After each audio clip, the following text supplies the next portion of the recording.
Então, continuando nosso estudo da carta aos Coríntios, não ache que porque a segunda carta o estudo ficou chato, ou que não tem nada de relevante, porque nunca que nós estudamos a Bíblia tem alguma coisa que não é relevante. E esse estudo, gente, não sei quem conseguiu completar, existem muitas coisas escritas que Paulo escreveu e que as pessoas pegam textos únicos, assim, perdidos, e fazem uma doutrina em cima daquilo. Então, nós vamos estudar isso hoje, lembrando que essa carta foi escrita, Paulo estava respondendo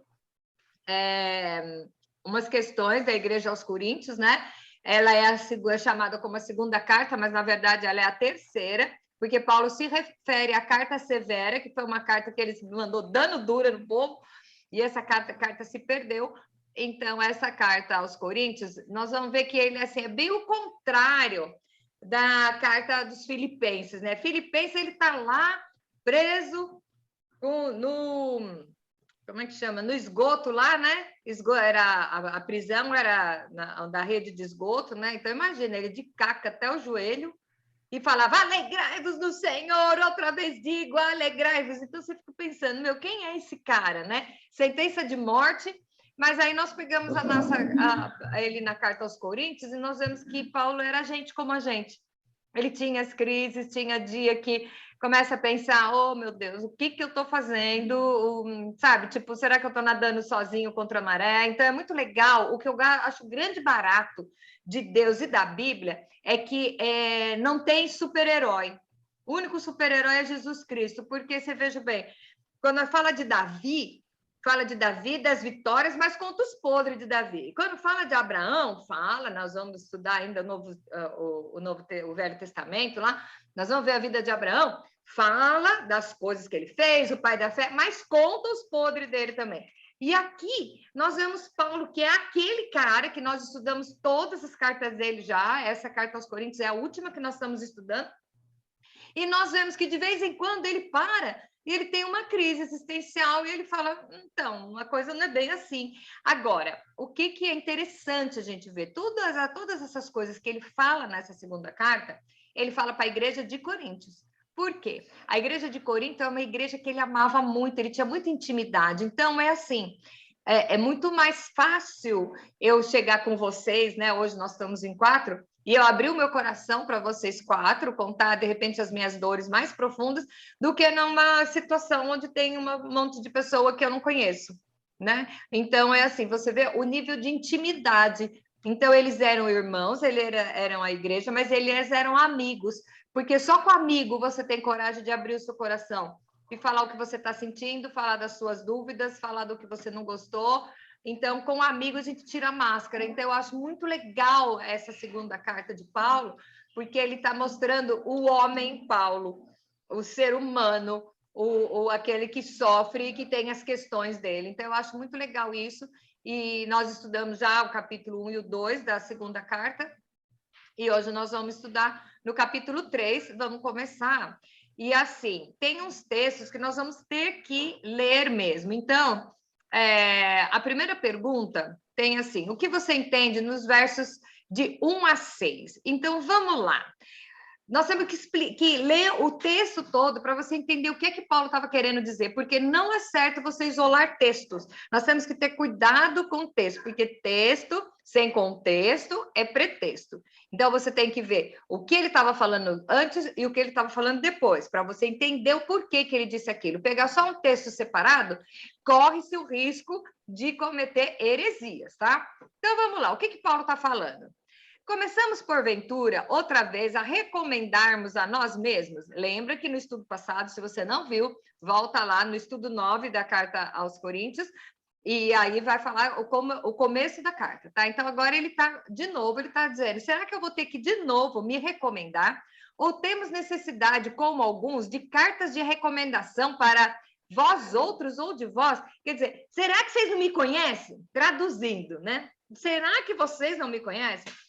Vós sois nossa carta, escrita em nosso coração, conhecida e lida por todos os homens, estando já manifestos como carta de Cristo, produzida pelo nosso ministério, escrita não com tinta, mas pelo Espírito de Deus vivente, não em tábuas de pedra, mas em tábuas de carne, isto é, nos corações. Então, todas as vezes que Paulo fala nas tábuas de carne, porque quando a gente fala as tábuas da lei, é a tábua de Moisés, que Moisés escreveu a lei na pedra, pá, pá, pá, pá, pá. Aguarde o estudo do Êxodo, tá? Tá lá. Mas quando faz essa comparação, as tábuas de carne é o quê? São as coisas que são gravadas no coração, tá? Então, a tábua de carne não é aquela que você usa para cortar bife, tá? Então, vamos lá. E é por intermédio de Cristo que temos tal confiança em Deus. Não que por nós mesmos sejamos capazes de pensar alguma coisa, como se partisse de nós. Pelo contrário, da nossa suficiência vem de Deus, o qual nos habilitou para sermos ministros da nova aliança, não de letra, mas do Espírito, porque a letra mata, mas o Espírito vivifica. Eu quero saber quem nunca ouviu dizer só o verso 6, fala assim, isso aí é gente que é preguiçoso, que não quer estudar, que fala assim, ai, a letra mata, mas o Espírito vivifica. Isso aí é preguiçoso, que não tem preguiça de estudar, pega esse texto separado. Esse texto não quer dizer isso. O que ele está falando? A letra, ele está falando da lei de Moisés, a lei que foi escrita, porque para que teve a lei? A lei foi para, vamos dizer assim, para botar um cabresto nas pessoas, né? Então, antes de Cristo, as pessoas tinham que seguir pela lei. E até Jesus fala, ninguém é capaz de obedecer a lei. Nós não somos capazes de obedecer a lei. Os judeus pegaram 10 mandamentos, se desdobraram em mais de 1000 mandamentos, que tem os desdobramentos, é muito mais fácil você controlar um povo com regras. Não pode, não pode, não pode. Então, essa era a lei de Moisés, era a tábua. É o que Paulo vai fazer aqui, a separação entre as leis da tábua, as leis de Moisés, que era escrita em pedra, e o Espírito vivifica. Porque se você viver só pela lei, todo mundo que não cumpre a lei é digno de morte, está escrito lá, certo? Então, por que a letra mata? Porque se você for ficar firme só em obedecer à lei, você não vai conseguir, você é digno de morte. E o Espírito vivifica. O que é uma coisa vivifica? O que é vivifica? Traz a vida novamente. Pelo Espírito, você não precisa seguir a lei, porque você é justificado.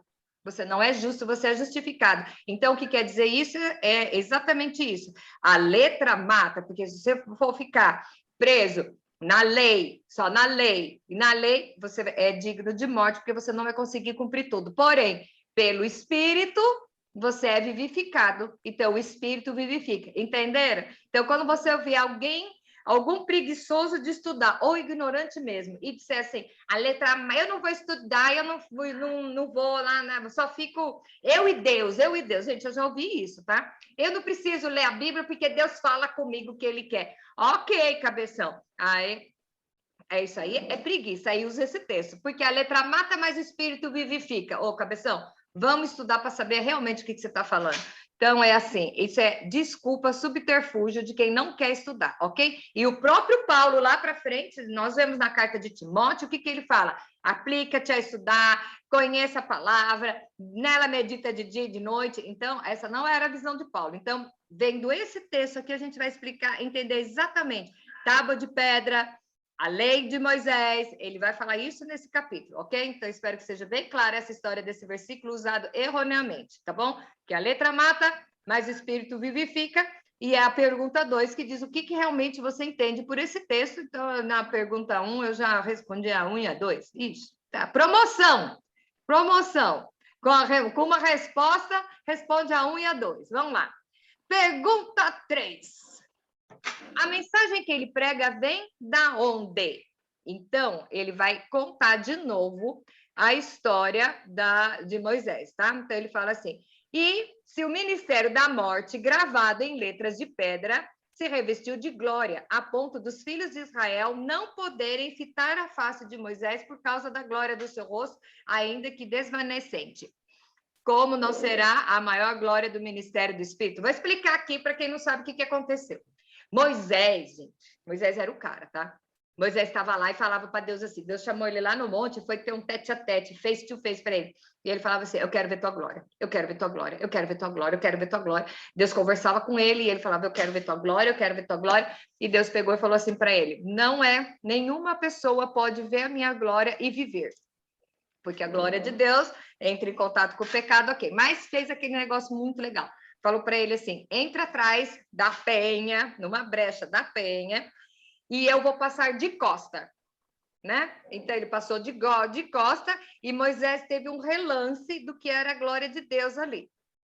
Quando ele desceu do monte, o rosto dele brilhava tanto que ele teve que ficar com um lenço no rosto, porque as pessoas não podiam olhar o brilho do rosto dele.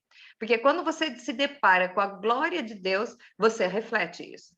E aí nós sabemos que depois ele pediu para ver a glória, ele viu só a parte de trás. E nós vemos que lá no Monte da Transfiguração, Moisés apareceu novamente, nós já estudamos sobre isso, e que ele viu a plenitude da glória de Deus, que é quem? A pessoa de Jesus Cristo na hora no Monte da Transfiguração, beleza? Então, só lembrando isso aqui, quando Moisés viu a glória de Deus passando por trás, o rosto dele resplandecia tanto que ele teve que descer com o véu e ficar com o véu tampando lá. Então, por isso que Paulo está falando isso. Então, ele fala, por quê? Se o ministério da condenação foi a glória, em muito maior proporção, será o ministério da justiça.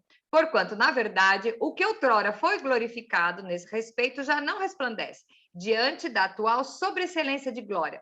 Porque o que se desvanecia teve uma glória, mas a glória tem o que é permanente. O que ele está dizendo aqui? A pergunta é, a mensagem que ele prega vem da onde? Vem do Espírito vivificante, não da lei de Moisés. Moisés pregava a lei, Moisés teve a lei, tá? Foi à toa? Não, foi propícia para aquele momento, para aquele povo, para educar o povo. Eu sempre digo que o Velho Testamento, vamos falar com o professor agora.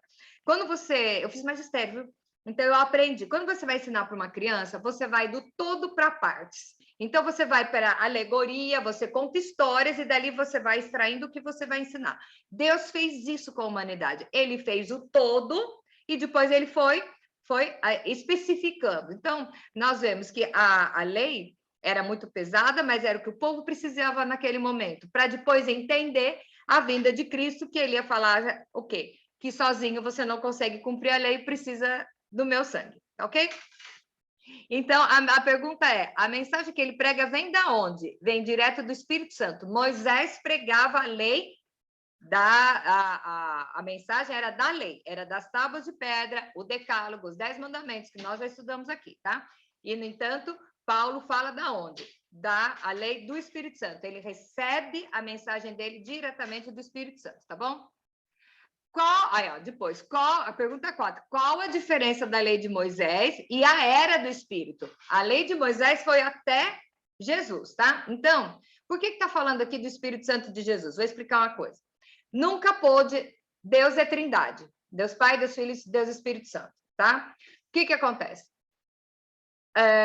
Nunca pôde estar as duas pessoas da trindade na Terra junto, ok? Então, o que acontece? Veio Jesus e Jesus ficou aí.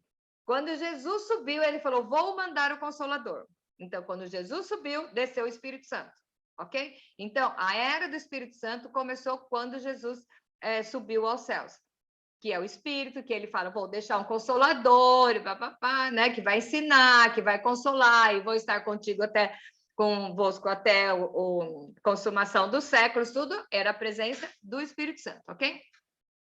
E Moisés não, Moisés falava da lei. Então, qual é a diferença da lei de Moisés e a era do Espírito, tá? A era do Espírito é quando? A partir de Jesus ressurreto. Então, vamos lá.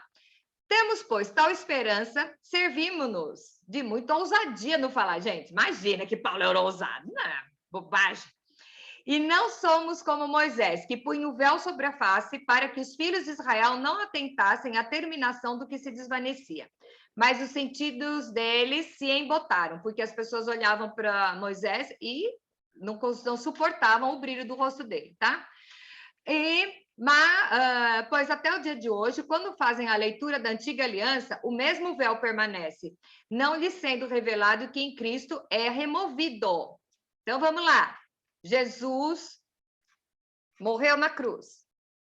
Antes de Jesus, quando Jesus estava morrendo, o tabernáculo lá tinha o Santo dos Santos. Nós já estudamos isso, que tinha um véu que separava a presença de Deus para a presença do homem. Nós vemos no Velho Testamento que o sacerdote era o único que podia entrar no Santo dos Santos, ele tinha que não ter pecado, ele tinha a roupinha cheia de sininho, porque se ele tivesse algum pecado, ele era fulminado lá, e o pessoal que não ouvia mais o sininho tinha que puxar ele pelo pé, por uma cordinha, porque ninguém podia entrar. Era a separação do Santo do Santo. Porém, assim que Jesus morreu, quando ele acabou de morrer, o texto lá fala, o véu foi rasgado.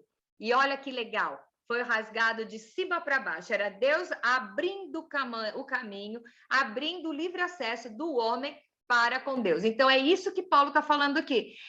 Quando você faz a leitura da antiga aliança, o véu permanece. Mas quando você tem um encontro com Cristo, esse véu é removido. Então, quando você tem um encontro com Cristo, tudo é mais claro. Então, Deus fez isso. A partir do advento de Jesus Cristo aqui e da morte dele, não existe mais mistério. Deus se revela a nós. Então, ele fala aqui, quando, porém, algum deles se converte ao Senhor, o véu é retirado. Aqui ele está falando do judeu. Ora, o Senhor é Espírito, e onde está o Espírito do Senhor? Aí há liberdade. E todos nós, com o rosto desvendado, contemplamos como por espelho a glória do Senhor. Somos transformados de glória em glória na sua própria imagem, como pelo Senhor, o Espírito Santo. Gente, olha que coisa louca, olha que legal que Paulo está falando, tá? Então, eu não entendo muito, sabe, judeus, se bem que foi feita uma estatística, mais de 87% dos judeus já são cristãos hoje, tá? Glória a Deus, né? Então, o que acontece? Quando você tem um encontro com Cristo, os mistérios são desvendados, porque Cristo é o caminho, ele é a porta para você. Por quê que ele é a porta? Porque ele é o Filho. Ele foi o único que foi 100% homem e 100% Deus. Ele é o Filho de Deus, ele é o que abre o acesso. Então, não precisa mais de véu, não precisa de mais nada. Então, tem muitas coisas que quando você vai ler a Bíblia, você entende, é o Espírito Santo te esclarecendo. Então, isso é o grande barato da era cristã, a era do Espírito Santo, com o Espírito Santo habitando em nós. E é isso que Jesus prometeu quando ele subiu, tá? Vamos lá, pergunta 5. Qual é a essência da pregação de Paulo? Aí ele fala, pelo que, tendo esse ministério, segundo a misericórdia que nos foi feita, não desfalecemos. Pelo contrário, rejeitamos as coisas que por vergonhosas se ocultam, não andando com astúcia, nem adulterando a palavra de Deus. Antes, nos recomendamos a consciência de todo homem, na presença de Deus, pela manifestação da verdade. A pergunta é, qual é a essência da pregação de Paulo? Sinceridade, verdade, clareza. Não tem esse negócio de, isso aí é só para os membros da diretoria. Isso aí você não vai entender, não, porque você é burrinho, então não é para você entender.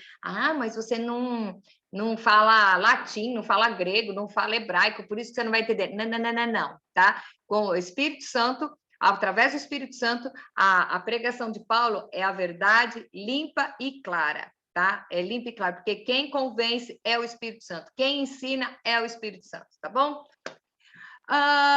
Pergunta 6. Os versos 3 e 4, como Paulo vê a cegueira dos incrédulos? Olha, que pesado isso. Mas incrédulo, aqui que eu estou falando, é aquele que não crê. O que não crê é o que não é crente, ok? Então, quando eu falo crente, não estou me referindo a denominação nenhuma, tá? Aquele que não crê, não crê em quem? Em Jesus Cristo, Filho de Deus, tá bom? Mas se o nosso evangelho ainda está encoberto, é para os que se perdem que está encoberto. Claro, está encoberto para quê? Para aqueles que não tiveram encontro com Cristo, nos quais Deus fez esse século, chegou ao entendimento dos incrédulos. Para eles não resplandece a luz do evangelho, qual é a imagem de Deus. Então, o que é que cega os incrédulos? O que é que cega? Tá? Não acreditar em Cristo. Não ter o livre acesso ao Espírito Santo. Tá? A influência do mundo é que cega. Gente, vocês já não viram, gente? Que parece que você fala e a ficha não cai. Parece tão óbvio, e você fala, meu cabeção, a ficha não cai. Não, porque você só tem acesso à verdade através de Cristo. E não é, eu tenho acesso à verdade através de Cristo, agora eu vou entrar lá no monastério e agora vão me explicar. Não. o Deus, pelo menos comigo, funciona assim. Deus joga um pendrive e faz um download, assim, na minha cabeça, às vezes, de umas coisas que eu preciso aprender rápido, porque eu sou meio lerda, então tem que ser na base do pendrive mesmo. E quem dá esse esclarecimento é o Espírito Santo, tá?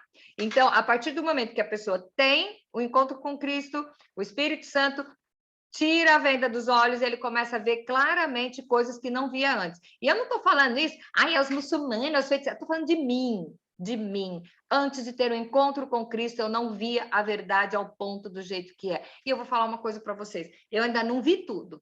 Cada dia eu aprendo um negócio novo. E olha, aquele que começou a boa obra em minha vida não terminou, porque eu acho que ainda vai... E cada dia eu quero aprender mais ainda, gente. E olha, eu vou falar para você, quanto mais eu estudo, mais eu descubro que eu não sei coisa, que eu preciso estudar mais ainda. Acho que esse é o grande barato da Bíblia, né? Conhecimento inesgotável. Bom, vamos lá. Como Paulo, pergunta 7. Como Paulo avalia o seu trabalho?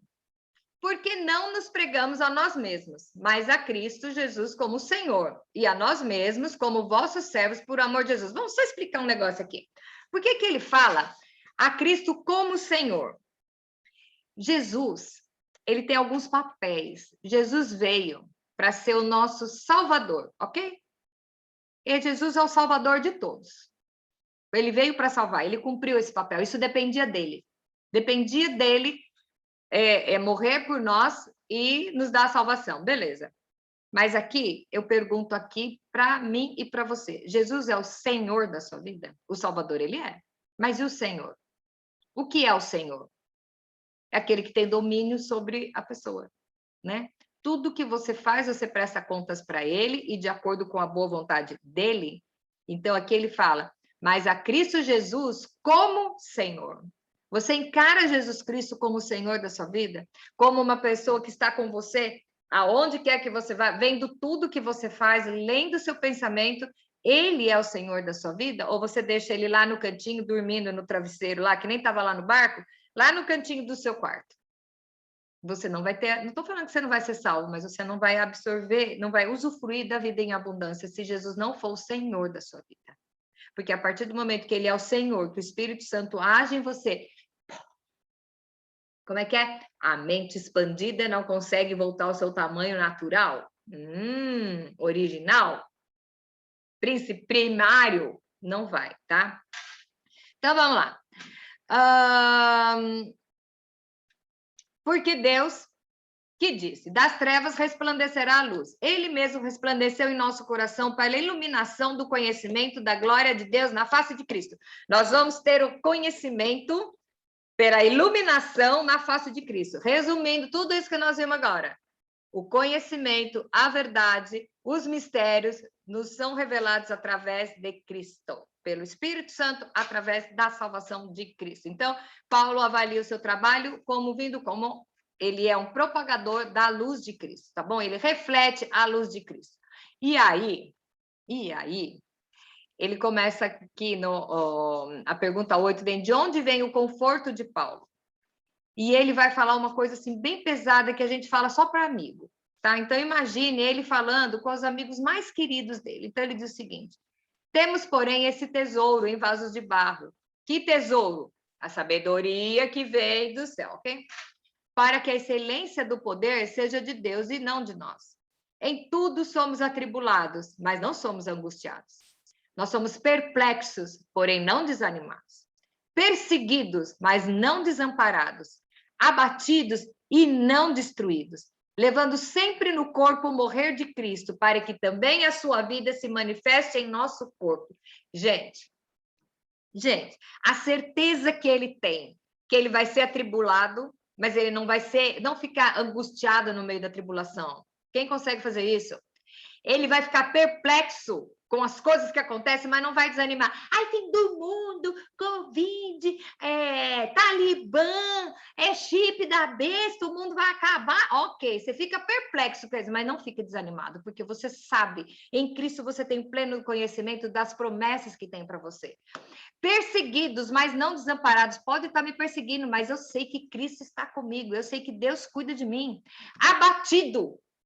Você pode estar abatido, mas não está destruído. Gente, olha que complexidade desse texto. Ele pode estar abatido, porém não destruído, porque se ele traz no corpo o morrer de Cristo, ele também vai ter a vida da ressurreição de Cristo também no nosso corpo. Olha que legal. Só isso aqui já dava para estudo de um mês, tá? Então, vamos colocar assim, quando você está no aperreio, quando você está com as suas crises, você consegue falar isso?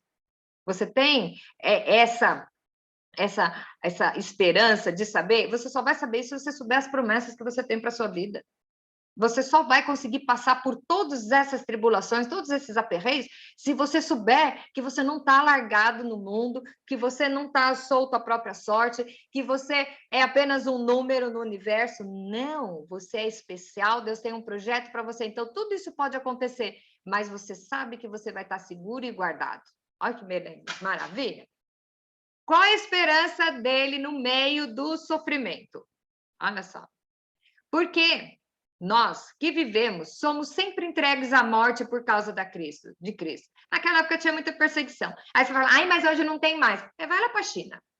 Vai lá para o Afeganistão. Vai ver se não tem isso lá. Nós somos privilegiados que nós não temos isso, mas lá tem. Nossos irmãos hoje na África, as vítimas do Boko Haram, que dizimam mesmo, perguntam, você é cristão? Sou. Então, tá? Então a coisa é bem mais próxima do que a gente não abre os olhos, porque a gente senta, vê só o nosso grupinho aqui, a nossa igreja que é bonitinha, limpinha. Eu vou na igreja uma vez por domingo e já tá louco de bom, e você vê os nossos irmãos lá sendo entregues à morte por confessar que Jesus é o Senhor. Então, o que Paulo fala? Nós somos entregues à morte, aqui ele generaliza, né? Por causa de Jesus, para que também a vida dele se manifeste em nossa carne mortal, de modo que em nós opera a morte, mas em vós a vida. Tenho, porém, o mesmo espírito da fé, como está escrito: eu criei e por isso é que falei. Também nós cremos e por isso também falamos. Você fala do que você creu ou você fala do que você está repetindo? Porque sua mãe falou, porque o padre falou, porque o pastor falou, porque a tiazinha falou, ou você fala porque você creu? Qual é a substância do que você está falando? É a experiência. Vamos lembrar lá do Pedro, Tiago e João no barquinho, né? Todo mundo estava lá no barquinho. Bando de homem morrendo de medo de fantasma, vai vendo, né? Viram Jesus, ai, fantasma, fantasma. E não tinha mulher, não, era só homem, macho pra caramba, tudo com medo de fantasma, vai vendo. E Pedro desceu e foi. E eu sempre falo, né, do Facebook de Jesus, agora é Instagram, né, de Jesus, né? O pessoal contando, gente, vocês viram? Pedro andou, bababá. E Pedro falava assim, eu andei. Aí o que Paulo está falando, eu criei, é por isso que eu falei. Então, a sua mensagem, o que você está falando, é porque você ouviu falar ou porque você experimentou? Ai, se você ainda não teve uma experiência, sim. Para poder falar da sua experiência, bota o seu joelho e pede para Deus revelar para você, porque você vai falar com propriedade. Isso, mas eu não sei pregar o evangelho. Não sai pregando nada que você ouviu dos outros, não. Fala o que Cristo fez na sua vida. Fala a transformação que Deus fez na sua vida. Só isso já vai transformar a vida de uma pessoa. Não importa se você não era traficante de órgãos infantis. Não, de repente você era assim, como eu digo, né, semi-crente, de família quase boa, né? E ninguém pensava que você tinha, até para quem é aparentemente bonzinho, quando encontra com Cristo, a diferença é gritante. Então, fale da experiência que você teve, daquilo que você creu. E isso sim vai ser embasado por o Espírito Santo, porque quem convence é ele, não é você. Quem convence é o Espírito Santo, tá bom? Sabendo que aquele que ressuscitou o Senhor Jesus também nos ressuscitará com ele e nos apresentará convosco. Gente, olha isso. Porque todas as coisas existem por meio de vós, para que a graça, multiplicando-se, torne-se abundante as ações de graça por meio de muitos, para a glória de Deus. Gente, o que ele está falando? Qual que é a pergunta da resposta? Qual a esperança dele no meio do sofrimento? Pior que seja a luta, Cristo vai ressuscitar num corpo incorruptível. Aleluias! As 3 últimas perguntas são 3 versículos que são colocados juntos, mas que têm que ser estudados separadamente. Vamos lá. Por que ele não se entrega? Então, agora nós vamos fazer um exercício. Você para aí e imagina o maior problemão que você está enfrentando, né? Eu não sei só eu que estou, estão todas lindas aí, eu não sei só eu que estou enfrentando um problemão, uma dúvida aí, mas, né? Lembra do problema que você está enfrentando agora. Olha como Paulo administra isso. Por isso, não desanimamos. Pelo contrário, pelo que o nosso homem exterior, mesmo que o nosso homem exterior se corrompa, contudo, o nosso homem interior se renova de dia em dia. O que é o homem interior? Então, eu pergunto, você está alimentando o seu corpo quantas vezes por dia? E quantas vezes por dia você está alimentando a sua alma? Qual é a certeza do seu homem interior que se renova? Você tem certeza da ressurreição? Você tem certeza da renovação? Você tem certeza das bênçãos que vêm, as promessas que tem prometida para aqueles que creem? Então, por que Paulo não se entrega? Porque ele conhece a renovação, ele tem esperança da renovação, tá? 2 Coríntios 4,16. Legal, né? Pergunta 11. Como ele descreveu o seu sofrimento? Lembra lá do mesmo sofrimento que nós, no exercício anterior? No mesmo sofrimento. Porque a nossa leve e momentânea tribulação produz para nós eterno peso de glória acima de toda comparação. Qual é o tamanho da sua luta? É leve e momentânea. Porque o peso eterno da glória é muito maior do que você está passando. Não se compara, acima de qualquer comparação. Então, quando você tem, eu falo sempre de identidade, quando você sabe quem você é e as promessas que você tem para você, a tribulação vai ser leve e momentânea, porque você sabe que vai passar. Então, eu digo assim, a vida do homem é quanto? A vida do homem, porque lá no Salmo, Davi fala, né, que a vida do homem é 60, 70 anos, o que passar disso é câncer e enfado. Ok, então vamos chutar 90, 100, beleza? Ok. A nossa vida é só 100 anos? 80, 90, 70, 90 anos? Você vai apostar a sua vida eterna, em apenas 70 anos? 80, 90? Vamos chutar 100 anos. Nós somos todos jovens, vamos tudo gatinha, vamos calcular nossa vida em 100 anos. Aonde você está apostando o seu eu interior, o seu homem, a sua mulher interior, né? O homem, né? Que é generalizado. Então, essa leve e momentânea tribulação vai passar, no máximo, até os 70, 80 anos, mas o que está por vir é o melhor que está por vir, porque eu creio nas promessas. Porque eu estudo as promessas, porque Deus não é homem para mentir, nem homem, filho do homem para se arrepender. Se ele falou, ele vai cumprir. Ele diz que nós vamos ser renovados, nós vamos ser ressuscitados, renovados com corpo incorruptível. Então, gente, não importa o tamanho do problema que você tiver, tira os olhos. Nós já estudamos isso, Abraão lá chorando. Ai, meu filho, meu sobrinho passou a perna em mim, chorando. E Deus falou assim, cabeção, erga os olhos e olha o que eu tenho para você. Abraão levantou o olho, ele teve que andar de cavalo, ele não conseguia ver a terra que ele tinha, ele estava chorando lá por 2 metros quadrados de terra. Por quê? Porque o olho estava baixo, embaçado de lágrima. Não permita que o seu olhar fique embaçado. Encare a sua aprovação como leve e momentânea, porque o peso de glória é muito maior do que isso. É isso que Paulo está falando aqui. E ele não está falando só dele, ele está falando para mim e para você hoje, tá? Pergunta 12. Agora vem a cerejinha do bolo. Pergunta 12. Qual a estratégia que ele usa para administrar isso? Olha só. 2 Coríntios 4,18. Essa eu acho muito legal. Não atentando nós nas coisas que se veem, mas nas coisas que não se veem.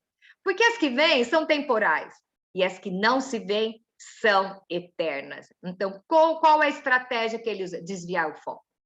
Desvia o foco do probleminha que serve só para te distrair. Para tirar, botar em dúvida quem você é. Botar em dúvida o papel que você tem aqui na Terra, o papel que você tem na vida das pessoas. Desvie o foco da sua dor, desvie o foco do seu problema e tenha em mente que Deus tem um projeto para você. E às vezes isso que você está passando é um caminho para aperfeiçoar e para de repente ajudar o outro. Pensa bem que, de repente, você está sendo depurado, de repente, você está sendo limpo de preconceitos, limpo de teorias vãs, coisas que, de repente, as nossas pseudo-verdades, né? e de repente Deus está te depurando. Você sabe como é que faz brilhante, diamante? Diamante é o seguinte, não é o... É diamanteiro que chama? Não deve ser isso, mas vamos lá. Ele pega a pedra, não é ourives, porque o ourives mexe com ouro, mas vamos falar lá, tá? Ele pega aquela pedra bruta e ele não vai dando beijinho, beijinho, até a pedra ficar brilhante.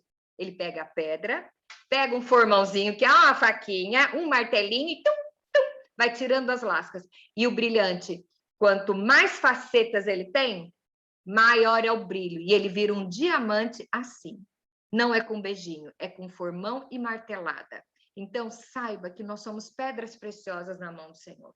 E se Ele permite que nós passemos por algumas coisas, Ele está tirando as nossas lascas para aperfeiçoar o nosso homem interior. Então, quando você tiver com problema, lembra, essa leve e momentânea tribulação vai passar, porque o peso de glória é maior. E quer saber do que mais? Eu não vou prestar atenção nisso aqui, eu vou cantar. Então, é assim, eu estou passando um aperreio, mas eu vou cantar, porque eu sei em quem eu tenho crido e sei que Ele é poderoso para guardar o meu tesouro até aquele dia. Eu estou passando aperreio, todo mundo virou as costas para mim, está me chamando de crentinha babaca, não estou nem aí, porque eu tenho uma visão mais alta. Então, vamos tentar fazer isso. Agora, não é fácil, eu não estou dizendo para vocês que é fácil assim, num passe de mágico, porque a todo instante nós temos o pessoal da concorrência que fica aqui buzinando no seu ouvido coisas contrárias para te desanimar. Você não merece, você não é digno, olha como você sofre, olha como o mundo é cruel com você, e tem aqui, e você vai dar ouvido se você quiser. Então a pergunta é, para quem você está dando ouvidos? Para o que você está escutando? Então eu quero encerrar o dia de hoje assim, não atentando nós nas coisas que se veem. Eu não sei o que é que você está vendo. Eu não sei o que é que você está vendo, mas não se atente nas coisas. Meu marido chegou e botou uma rosa aqui. Ai, que fofo. Hoje os meninos estão apaixonados. Mas então, voltando... Ai, peraí. Não atentando, então, as coisas que se veem. Eu estou vendo umas rosas vermelhas aqui. Porque essas são temporais, mas vamos nos atentar às coisas que não se veem, que são aquelas que estão gravadas na tábua do nosso coração. Não as coisas gravadas na tábua de Moisés, que era a tábua de pedra. As coisas que são gravadas no nosso coração, que são a coisa que é a visão aberta, o livre acesso às coisas espirituais que nós temos só através de Cristo Jesus. Então, quem achava que a segunda carta aos Coríntios era uma carta trouxa, sem graça, olha quanta lição que nós temos para o nosso dia a dia. E eu realmente espero que pelo menos esses 3 últimos versículos sirvam como diretrizes para você poder administrar. No meio da sua luta, no meio da sua provação, não desvie o foco. Não atentando para as coisas que se veem. Mantenha o foco, que assim você vai chegar lá e nós vamos entrar lá no céu, desfilando. E eu quero todos vocês lá comigo. Beijo.